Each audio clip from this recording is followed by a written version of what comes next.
Magandang buhay po sa lahat mga kagri. Welcome back sa ating channel. Mamimitas muna tayo. Yun o. Dali niyang pitasin. Ano po? Ayan, pitas tayo. Mag-i-enjoy ka dito sa ano natin. Yun. Ito pa. May pasalubong na ako kay Mrs. Family nga. May bahay. So yun o. Ngayon po pag-usapan lang natin itong port application. Tingnan nyo na. Nakatatlo tayo. Ito yung kasarapang harvest. Hindi siya masyadong hinog. Ano po, pagka masyadong hinog tawag dito, ano na, labsak. Yun, may malaki pa dun, oh. Tingnan nyo yung port application.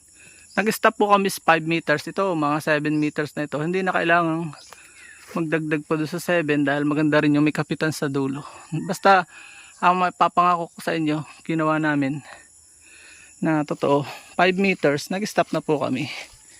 Dahil mahirap nga pag walang main branch sa taas. Lalo, dami niya, no? Napahihirapan ka ng pamimitas. So yun, siguro may more than 5 years na itong nabunga. Nasa 7 years. So 14 years old na ito na definitely mga ganun. At nag-a-average nga po ng 20 kilos for harvest ito. May panahon na nasala din, mga 10, 5. Pero napakadalang kasi kaya napakaganda po ng mangosteen. Hindi ka mauubusan ng income. At napakamahal ang kilo. Yun, oh. Ano kaya siya mapipitas. Ayan, dami, oh. So madami akong papasalubong ngayon. May durian pa. Pag may itananim, may mapipitas. Yun, oh. So magbibideo tayo. Pakikita ko sa inyo yung parehas lang yung laman niya. Paalam and God bless. Huwag niyo po sana skip ang ads. Magdadagdag tayo ng mission sa buhay. Please support all Filipino vloggers. Pakita natin sa mundo na nagkakaisang lahing Filipino. Babay po muna. Hanggang sa muli natin informative videos. Paalam and God bless.